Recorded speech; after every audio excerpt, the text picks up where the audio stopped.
Assalamualaikum warahmatullahi wabarakatuh. Gimana kabar anak ibu hari ini? Semoga dalam keadaan sehat walafiat. Hari ini kita akan membahas mengenai contoh soal gelombang cahaya dan alat optik. Sebelumnya kalian WA pribadi ke ibu ya untuk absensinya. Oke, yang pertama itu ada contoh soal difraksi.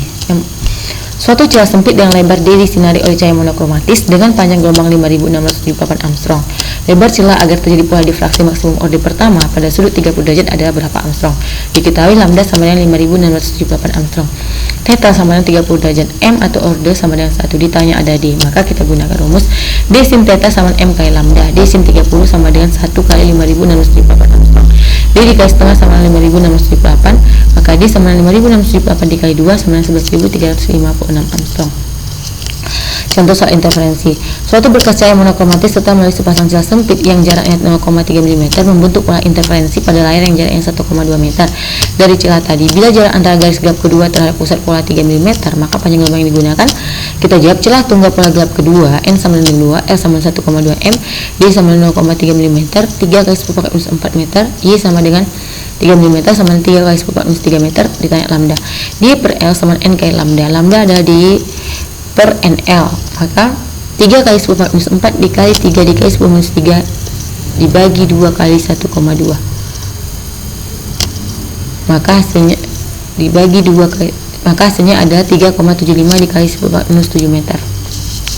Contoh soal kisi. Cahaya monokromatis dengan panjang gelombang 500 nanometer datang tegak lurus pada kisi.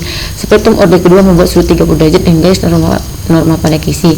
Banyak garis tiap sentimeter kisi tersebut adalah lambda sama dengan 500 nanometer sama dengan 5 kali 10⁻⁷ meter, M sama dengan 2, theta sama dengan 30 derajat, sin theta sama setengah. Ditanya N. D sin theta sama M kali A. D kali setengah sama 2 kali 5 kali 10⁻⁷. Setengah D itu sama dengan 10⁻⁶. Maka D sama dengan 2 kali 10⁻⁶ meter diubah ke cm jadi 2 kali 10⁻⁴ cm. N sama 1 per D. Setengah kali 10⁻⁴ itu sama dengan 5000 garis per cm. Alat optik terbagi atas 4, itu cermin, lensa, prisma, dan peralatan optik. Cermin adalah permukaan yang licin yang dapat menciptakan pantulan sehingga bentuk bayangan. Contohnya adalah benda-benda yang bergerak seperti emas, perak, dan sebagainya. Cermin terdapat dua, cermin datar dan cermin lengkung. Cermin datar permukaan yang datar, cermin lengkung itu permukaan yang lengkung. Pemantauan cahaya itu ada dua hukum Cornelius. Yang pertama, bunyi hukum Cornelius ada dua. Sinar datang, sinar pantul garis normal berpotong pada satu titik dan berada pada satu bidang datar. Sudut datang I sama dengan sudut pantul R. Pemantauan terbagi dua, pemantauan teratur dan pemantauan baru. Pemantauan teratur adalah pemantauan yang terjadi pada bidang datar, sedangkan pemantauan baur atau difus itu pemantauan yang terjadi pada bidang yang tidak datar. Ini gambar untuk pemantauan baur, ini gambar untuk pemantauan teratur. Cermin datar, sifat bayangan yang dihasilkan maya tegak dan sama besar. Panjang minimum cermin agar benda terlihat sepenuhnya L sama setengah H, di mana L itu panjang atau tinggi cermin, H itu tinggi benda. Banyaknya bayangan yang terbentuk pada dua buah cermin itu membentuk sudut N sama dengan 360 dikurang sudut 360 per sudut dikurang 1. N itu banyaknya bayangan yang terbentuk. Ini adalah gambar pembentukan bayangan pada cermin datar. Ini cermin datar, ini benda, dan ini bayangan. S itu jarak cermin ke benda, S aksen jarak cermin ke bayangan. Ini adalah sumbu utama. Contoh soal cermin datar. Dua buah cermin datar dipasang berdekatan dengan membentuk sudut sebesar 60 derajat. Kemudian di depannya diletakkan sebuah benda. Maka bayangan yang terbentuk adalah 5, yaitu N sama dengan 360 dibagi 60 itu 6, 6 dikurang 1 sama dengan 5. Pemantauan pada cermin lengkung. Cermin lengkung itu terbagi dua, cermin cekung konkav atau cermin cekung konveks. Perhatikan persamaan perbedaan dari cermin cekung dan cermin cembung. Ini adalah A pembagian ruang pada cermin cekung, ini adalah B cermin cembung. Cermin cekung itu ruang 1 itu antara 0 sama F, ruang 2 itu antara F dengan R, ruang 3 itu melebihi titik kelengkungan R, ruang 4 itu berada di belakang cermin. Sedangkan pada cermin cembung, ruang 4 tetap berada di belakang cermin, ruang 1 itu antara 0 sama F, ruang 3 itu antara F dengan R, sedangkan ruang 2 itu melewati titik kelengkungan. Sehingga rumusnya F sama setengah R. F titik fokus, R itu ada jari-jari kelengkungan. Pemantauan pada cermin cekung dapat kita bedakan dengan cermin cembung. Hukum pemantauan pada cermin cekung, sinar datang yang sejajar dengan sumbu utama akan dipantulkan di titik fokus. Yang kedua, sinar yang datang pada titik fokus dipantulkan sejajar sumbu utama. Yang ketiga, sinar yang datang pada titik pusat kelengkungan dipantulkan lagi melalui titik utama kelengkungan cermin. Sedangkan pada cermin cembung, sinar yang datang sejajar dengan sumbu utama akan dipantulkan seakan-akan berasal dari satu titik fokus.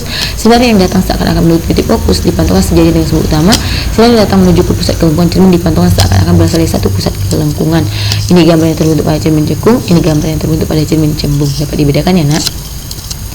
Oke, sifat bayangan pada cermin cekung itu akan tampak nyata, terbalik, tegak, serta diperkecil apabila objek diletakkan lebih besar daripada titik fokus cermin.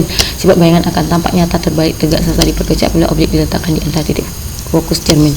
Sifat bayangan cermin cembung itu akan tampak maya, di mana bayangan akan tampak berada di dalam cermin. Sifat bayangan tampak tegak, bayangan dari objek akan tetap tampak sama seperti objek aslinya. Sifat bayangan diperkecil, di mana ukuran objek pada cermin akan tampak lebih kecil dari objek aslinya. Jadi contoh, sebuah benda diletakkan 20 cm di depan cermin cembung yang jaraknya fokusnya 30 cm. Letak dan sifat bayangan terbentuk oleh cermin tersebut adalah kita bahas 1/f sama 1/s ditambah 1/s aksen, minus 1/30 cm sama 1/20 cm ditambah 1/s aksen, sehingga 1/s aksen sama dengan minus 1/30 cm dikurang 1/20 cm, minus 2/60 cm dikurang 3/60 cm sama dengan 1/s aksen. 1/s aksen sama dengan minus 5/60 cm. S aksen minus 60/5 cm sama dengan minus 12 cm. Bayangan terbentuk maya, tegak, dan diperkecil. Contoh cermin cekung, benda tinggi 6 cm berada di depan cermin cekung berdiri jarak 30 cm. Bila jarak benda ke cermin 20 cm, tentukanlah bayangan perbesar bayangan, tinggi bayangan, dan sifat bayangan. Maka diketahui H sama 60 cm, R 30 cm, S 20 cm, F setengah R 15 cm. Ditanya S aksen, M, H, dan sifat bayangan.